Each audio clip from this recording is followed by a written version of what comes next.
teams, I think maybe more than anyone in the league, it was very obvious when John Morant went out, their chances of beating Golden State went to about 0. For the Bucks, when Chris Middleton got hurt, they lost to Boston. And so, like you said, you got to be healthy in order to win. You know, Coach Bud, he probably said it best.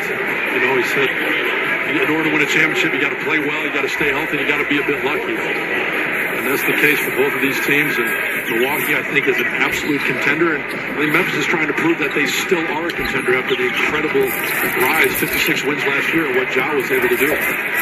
Turnover there, picked up by Chandler. He's looking for his 7th assist here, and he will not get it, but a hockey assist as Aldama throws it down on the follow. So it's back to a 4-point game now with 3:13 to go.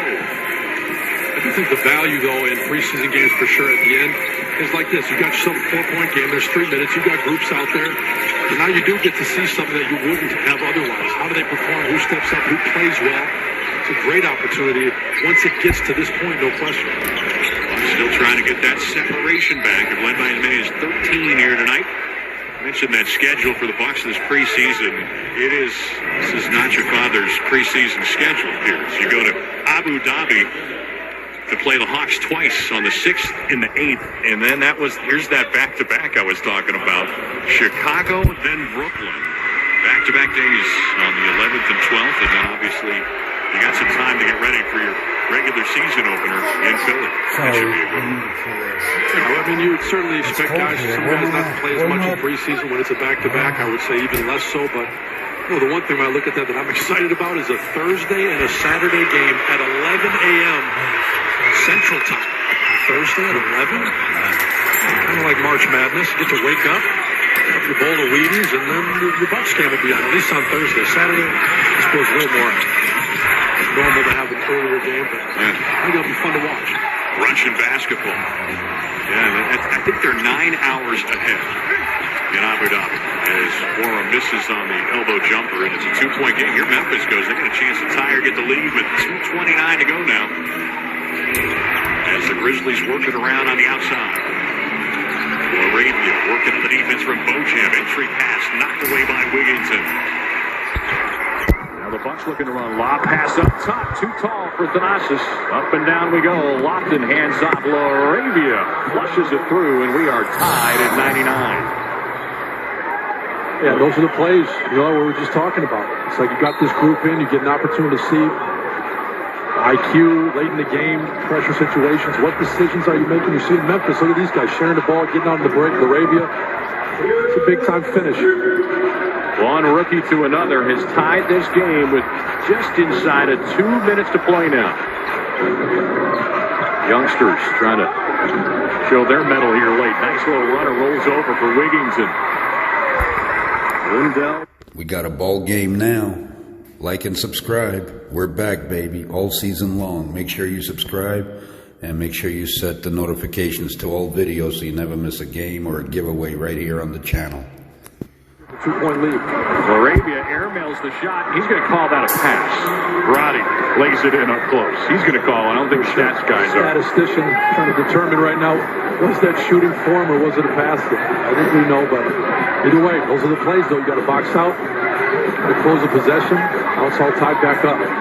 Just hoping nobody pulls the fire alarm this time in the final minute, as we saw last year in this two-team preseason encounter. Here's the go-ahead bucket leaking out to lay it in. Up close, David Roddy on the turnover. And just like that, the Grizzlies have their first lead of the second half. Trailed by as many as 13 here in this half.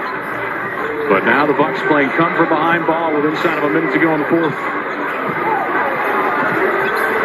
Mamu takes the feed out top. 3 ball off the mark. So Memphis going to hold on to the basketball and the lead. That was a good look, that possession. Mamu got the look you want. Good drive and kick. Got to set his feet, take his time, just couldn't get it to go. Here we talk about what's on the line in these games as the Grizzlies going to use a timeout. If you're a coach, this is actually a pretty good spot to see your young players in a close setting. How do they handle a little bit of pressure here? Tight game. Oh, yeah. So the rookie point guard, Kennedy Chandler's got it now. He's been outstanding for Memphis in his debut. Feeds inside. Aldama lays it in through a little contact, no whistle. And that, just like you're talking about, that's the kind of play where Taylor Jenkins goes, now if I put Aldama in the game later in the season when Jaren Jackson's back, will he be able to perform? Does he understand what we're trying to get? He'll remember back to preseason game 1, got the bucket we needed, put us up 4.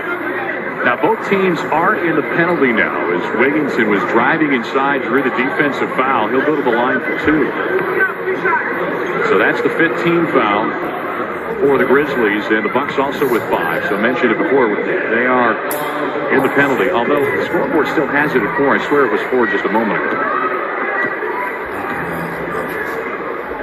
Here is the first of 2. Okay, now they got it up there as 5. Can pull his team back to within 2. It's a single possession game now with 22 seconds remaining in the 4th. Wigginton tonight, 8 points, 3 of 5 from the floor. He is at the line for the first time. His second free throw, no good.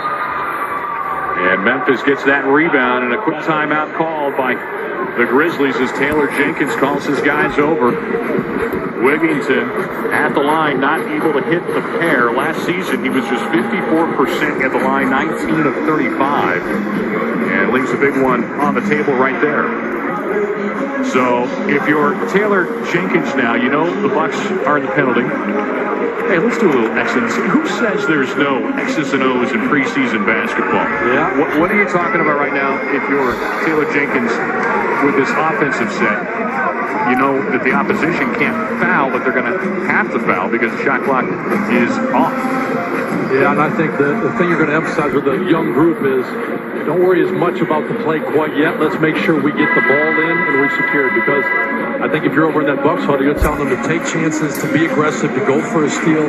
You've got a little bit of time. You don't have to take a foul right away, like you said, both teams shooting, but you want to try to see what you can get, see if you can get a deflection, see if you can make something happen without needing to obviously put Memphis on the line when they're already up by 3. A lot of youth on those leading scorers we just saw a moment ago on the graphic, but as a young Grizzlies team, there's no two ways about it. I was looking at RealGM.com, and Memphis, according to that site right now, currently the 4th youngest team in the NBA, an average age of 24.8 years old. The Bucks, the oldest, 29.5 years old on average. 2 different ways of doing it. Yeah, that's for sure.